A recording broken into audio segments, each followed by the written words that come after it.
Hello everyone, welcome back to my channel. তোমরা সবাই কেমন আছো? আশা করি ভীষণ ভালো আছো।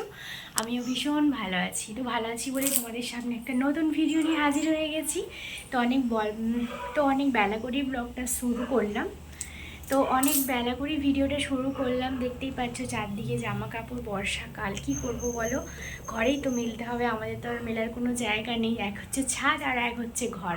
ঘরেই তার টাঙিয়ে রেখেছি, ওখানেই সব মেলা হচ্ছে। তো কিছু এখনও ছাদে আছে। আজকে তো যখন কাঁচা টাচা করে মেলি তখন তো হালকা হালকা বৃষ্টি পড়ছিল।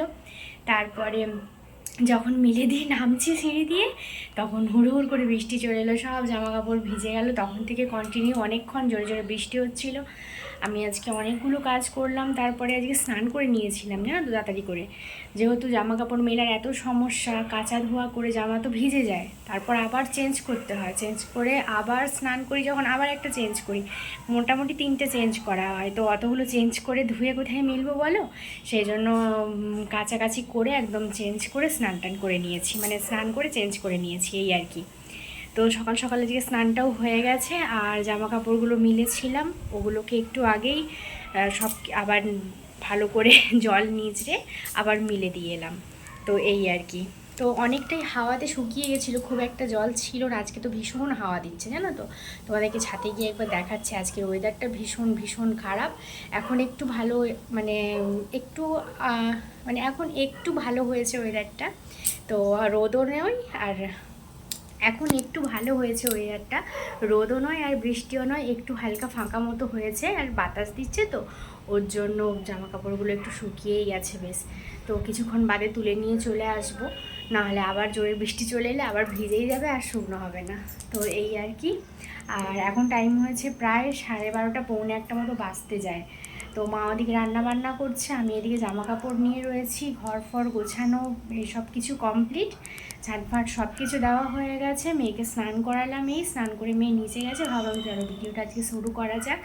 আজকে একটু মানে কি বলবো, বর্ষার স্পেশাল কিছু রান্না বান্না হচ্ছে। বর্ষার স্পেশাল মানে তো খিচুড়ি আর হচ্ছে সমুদ্রের যে মোরলা মাছ হয় সেই মাছের ঝাল, বেগুন ভাজা, ঢ্যাঁড়সের তরকারি। আমি আর মেয়ে খাবো খিচুড়ি, আর কেউ খাবে না খিচুড়ি, তেমন ভালোবাসে না। সবার জন্য হচ্ছে ভাত। তো এই আর কি, আমাদের একটু খিচুড়ি খেতে ইচ্ছে করে এই বর্ষার দিনে কার ভালো লাগে না বলো তো খিচুড়ি খেতে? যার ভালো লাগে না তাকে আর কিছু বলার নেই। তো যাই হোক, যে যার খাওয়া নিজের পছন্দের, যে যার নিজের পছন্দে খেতে পারে, পড়তে পারে, সব কিছু করতে পারে। তো আমার পছন্দে আমি খাচ্ছি, আর বাড়ির সবাই যা পছন্দ তাই খাবে, এই আর কি। চলো তোমাদেরকে রান্নাবান্নাগুলো পরে দেখাবো, হয়ে যাক। এখন একটু ছাদ থেকে তোমাদেরকে ঘুরে নিয়ে চলে আসি চলো, কারণ আবার কখন বৃষ্টি চলে আসবে, জামা কাপড়গুলো ঝটপট করে তুলে নিয়ে চলে আসবো, আর যাওয়া হবে না। চলো, কি সুন্দর হাওয়া দিচ্ছে দেখতেই পাচ্ছ তো, এই যে পর্দাটা কেমন উঠছে দেখো। চলো এখন থেকে ভিডিওটা স্টার্ট করলাম, তোমরা সঙ্গে থাকো, দেখতে থাকো, আশা করি ভালো লাগবে। এদিকটা যা হাওয়া দিচ্ছে না, উফ, গাছগুলো দেখলেই তোমরা বুঝতে পারবে কি দারুণ ওয়েদারটা লাগছে। কত ফুল হয়েছে দেখো চারিদিকের। ওয়েদারটা এখন তো বেশ একটু হালকা হালকা তাপ লাগছে, রোদ নেই কিন্তু হালকা তাপ লাগছে সব। আর দেখো কেমন লটালটি হয়ে গেছে হাওয়াতে।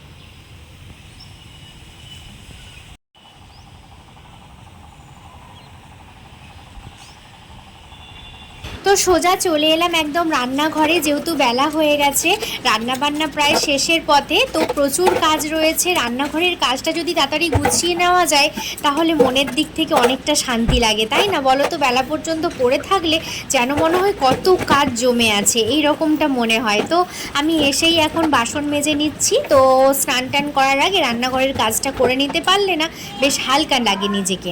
তো তারপর দেখো ফাইনালি রান্না কমপ্লিট হয়ে গেছে, ওদিকে ভাত হয়েছে, এদিকে উচ্ছে আলু ভাতে। আর আজকে কিন্তু যেহেতু বর্ষার ওয়েদার, একটা স্পেশাল জিনিস রয়েছে। এইরকম ওয়েদারে এটা না হলে ঠিক মানে জমেই না বলতে পারো। আমি তো ভীষণ ভালোবাসি। তো ওদিকে রয়েছে বড়া আর এদিকে রয়েছে মোরলা মাছের ঝাল, সমুদ্রের মোরলা মাছের ঝাল, আর এদিকে হচ্ছে ঢ্যাঁড়সের তরকারি। আর যেটা স্পেশাল জিনিস সেটা তোমাদেরকে এক্ষুনি দেখাচ্ছি। দেখো তো বন্ধুরা, এই হচ্ছে আমার স্পেশাল জিনিস, খিচুড়ি। গরম গরম ধোঁয়া ওড়ানো খিচুড়ি। তো আজকে যেহেতু বর্ষার ওয়েদার, সেই জন্য মেয়ে আর আমার কিন্তু প্রচণ্ড খিচুড়ি খেতে ইচ্ছে করছিল, সেই জন্য খিচুড়িটা করেই ফেললাম। তো মাকে বললাম ভাত যারা খাবে না, যারা খিচুড়ি খাবে না তারা ভাত খাবে, ভাতও করবে আবার খিচুড়িও করবে। তো মা সেই মতন করেওছে। আর আমি বেগুন নিয়ে এসেছিলাম, বেগুন ছিল না বাড়িতে, বেগুন নিয়ে এসেছিলাম। তো বেগুন ভাজা আর খিচুড়ি আর ওই মাছের ঝাল দিয়ে খাওয়া হয়েছে। আর ডিম ভাজলাম না। আজকে খিচুড়ি খাওয়ার মজাটাই আলাদা। আমার তো ভীষণ ভালো লাগে বেগুন ভাজা দিয়ে খিচুড়ি খেতে, সেই জন্য আর বেগুনটা আনতে মিস করলাম না। বেগুনটা নিয়েই চলে এসেছিলাম, মেয়েকে যখন স্কুলে দিতে গিয়েছিলাম, না আনতে গিয়েছিলাম, তখন নিয়ে এসেছিলাম। তো তারপর দেখো এদিকে গ্যাসটাও এখন মুছে নিচ্ছি। তোমাদেরকে তো সব রান্নাবান্নাগুলো দেখানো হয়ে গেল, মানে রান্না পুরো কমপ্লিট। আর এদিকে এখন সুন্দর করে গ্যাস টেবিলটা মুছে নিচ্ছি। তো এই সমস্ত কাজ মিটিয়েই যাব আমি স্নান করতে। স্নান করে এসে কিন্তু এই সমস্ত কাজগুলো করতে আমার একদম ভালো লাগে না। তো তারপর আর কোনো ভিডিও শ্যুট করা হয়নি, একদম চলে এলাম সোজা সন্ধেবেলায়। তো দেখতেই পাচ্ছ চা বসিয়েছি এখানে বাপির জন্য, বাপি চা খাবে। আমাদের বাড়িতে আর সন্ধেবেলা কেউ চা খায় না, বাপির জন্যই শুধু চা হবে। দুবেলা বাপির জন্যই চা হয়, সকাল বিকাল দুবেলাই। আমাদের বাড়িতে আর চা আমরা কেউ খাই না। বাবা আর আমার হাজব্যান্ড চা খায়, কিন্তু তারা বাইরে খেয়ে নেয়। তো দুধ চা খাই বোধহয়, আর আমার হাজব্যান্ড, বাবা দুধ চা খায়, আমার হাজব্যান্ড লিকার চা খায়। ওর আবার চায়ের ধরন আলাদা, সেসব তোমরা বুঝবে না বললেও, যারা খাবে তারাই একমাত্র বুঝবে। তো তারপর দেখো এই যে চা ঢেলে নিচ্ছি। আমার মেয়ে একটু আমাকে ভিডিও করে দিল, জানি না কি দেখা গেছে না গেছে, যাই হোক মোটামুটি দেখতে পেয়েছো তোমরা তাহলে। তো চলো চাটা এখন তো ঢেলেই নিলাম, চাটা দিয়ে আসি, তারপর রাত্রের রান্না তোড়জোড় হবে। দেখি কি রান্না বান্না করা যায়, তোমরা ভিডিওটা দেখতে থাকো, সবই দেখতে পাবে কি রান্না বান্না হবে না হবে। আগে তো চাটা দিয়ে আসি, তারপর দেখা যাবে। তো তারপর দেখলাম কি যে বাবা নিয়ে এসছে একটুখানি চিকেন, কারণ আজকে হচ্ছে আমাদের আটাটা শেষ হয়ে গেছিলো। তারপর আমাদের অনেক দিন ধরে ইচ্ছে করছিল একটুখানি সরু চাগলি পিঠে খাবো। তো সেই মতন আজকে চাল ভিজিয়েছিল মা ভিজিয়েছিল, সকাল থেকে চালটা ভিজিয়ে দিয়েছিল। তো সরু চাকলি পিঠেই করব ভেবেছিলাম আর কি। তো চিকেন না নিয়ে এলে কী দিয়ে খাওয়া হবে সেটাই চিন্তা করছিলাম, কিন্তু তারপর যা হোক বাবাকে বলেছিলাম, বাবা চিকেনটা নিয়ে এলো। আমরা চিকেন দিয়ে সরু চাকলি খেতে না ভীষণ ভালোবাসি। তোমাদের হয়তো অনেকের অদ্ভুত লাগতেই পারে কথাটা শুনে, চিকেন দিয়ে আবার পিঠে। তো যাই হোক আমাদের কিন্তু ভীষণ ভালো লাগে। আর আমি এইটা এখানে এসেই শিখেছি, সরু চাগলি পিঠা দিয়ে চিকেন, মানে এই খাওয়াটা আমি আমার শ্বশুরবাড়িতে এসেই কিন্তু শিখেছি। আমার বাড়িতে কিন্তু সরু চাগলি পিঠা অবশ্যই হতো, সেটা কোনো তরকারি দিয়ে খেতাম, বাঁধাকপি বা যা পোস্ত এই রকম ধরনের তরকারি দিয়ে খাওয়া হতো। আর আমাদের বাড়িতে বেশিরভাগ সরু চাগলি পিঠে হতো নিরামিষ যেদিন হতো সেই দিনকে, আর নিরামিষি তরকারি দিয়েই খাওয়া হতো। আর চিকেন দিয়ে খাওয়াটা কিন্তু আমি শ্বশুরবাড়িতে এসেই শিখেছি। তো মা এদিকে আলুগুলো কেটে দিল, দেখতেই পাচ্ছ অল্প একটুখানি চিকেন নিয়ে এসছে, তো সেই জন্য অল্প করেই আলু দিলাম। আমরা একটা কি দুটো করে আলু খাই। তো আজকে জানি না কেন কথাগুলো আটকে যাচ্ছে আমার। ওই বলে না যে ভিডিও অনেক দিন থেকে গেলে না সেই ভিডিও আর এডিট করতে ইচ্ছে করে না, আমারও সেই রকম অবস্থা হচ্ছে। মনেই তো পড়ছে না কি একটার পর একটা কি করেছি না করেছি, তো সেই জন্য আর মনে পড়ছে না বলে এরকম আটকে যাচ্ছে কথাটা। আমি দেখছি তারপরে তো তোমাদেরকে বলছি, তাই না? তো এই হচ্ছে ব্যাপার।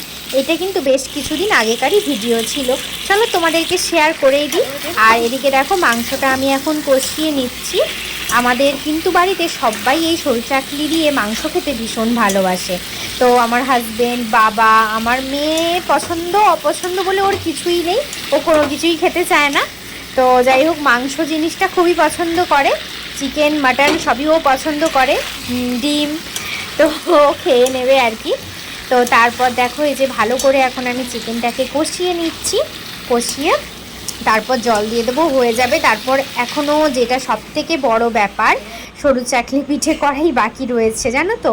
মা ওদিকে গিয়েছিল হচ্ছে ওই মাতৃ সম্মেলনে গিয়েছিল, আর আমি গিয়েছিলাম মেয়েকে নিয়ে নাচে না কোথায় গিয়েছিলাম, যাই হোক। তো আসতে অনেকটাই লেট হয়ে গেছে, আর আমাদের রান্নাবান্না করতেও অনেকটা লেট হয়েছে। তো যাই হোক, সেই জন্য দেখো এই যে মাংসটা করার পর, যেহেতু বাবার ভাত রয়েছে, বাবা খাবে হচ্ছে একটা কি দুটো খায় এইরকম একটা ব্যাপার, ভাত রয়েছে ভাত খাবে, তো সেই জন্য আগে চিকেনটা করে নিলাম। তো বাবা একটু তাড়াতাড়ি শুয়ে পড়ে, আর আমরা তো অনেক দেরি করে শুই, আমাদের খাওয়া দাওয়া দেরি করে করলেও কোনো অসুবিধা নেই। তো তারপর দেখো ফাইনালি কিন্তু আমি এদিকে সরু চাকলি পিঠে করতে শুরু করে দিয়েছি। এই দেখো অনেকগুলো হয়ে গেছে, তোমরা তো দেখতেই পাচ্ছ। আর এদিকে এখন করছি, এখনও করেই যাচ্ছি, অনেকক্ষণ ধরে দাঁড়িয়ে রয়েছি, দাঁড়িয়ে একটা একটা করে করতে হয়, তো একটু সময় লাগে। খেতে ইচ্ছে করলে হবে, কষ্টও তো করতে হবে, না হলে ভালো খাবার হবে কি করে, তাই না? কষ্ট করে রান্না না করলে ভালো মন্দ খাওয়া হবে কি করে, সেই না? তো যাই হোক, চলো, এই যে হয়েই গেছে ফাইনালি, দেখতেই পাচ্ছ। আর বোধহয় অল্প কয়েকটা বাকি রয়েছে, এই যে এটা হলেই বোধহয় হয়ে যাবে। ওই যে বললাম না, অনেক দিনকার ভিডিও এডিট করতে মানে মনেই পড়ছে না কি করেছি না করেছি। চলো, এইটাই লাস্ট, হয়েই গেছে। তোমাদেরকে চিকেনের ফাইনাল লুকটা দেখিয়ে দিই। এই যে দেখো, লম্বে ভিডিও করা হয়ে গেছে, তাড়াহুড়ো করে আর কি করব বলো। চিকেনের কালারটা কিন্তু দারুণ এসছে, আর খেতেও কিন্তু খুব ভালো হয়েছিল। দেখেছো তো আমি কেমন পাগল, নিজের রান্নার প্রশংসা নিজেই করছি, তাহলে চিন্তা করো তোমরা। চলো, চিকেন দিয়ে আজকের ভিডিওটা শেষ করব। আজকে রাত্রে ডিনারে চিকেন আর সরু চাকলি পিঠে, কে কে খাবে চলে এসো তোমরা, তোমাদের অপেক্ষায় রইলাম। তো আজকের ভিডিও তাহলে এখানেই শেষ করছি। তোমরা খুব ভালো থেকো, সুস্থ থেকো, পরের ব্লগে দেখা হচ্ছে। আজকের মতো এখানেই টাটা, গুড নাইট।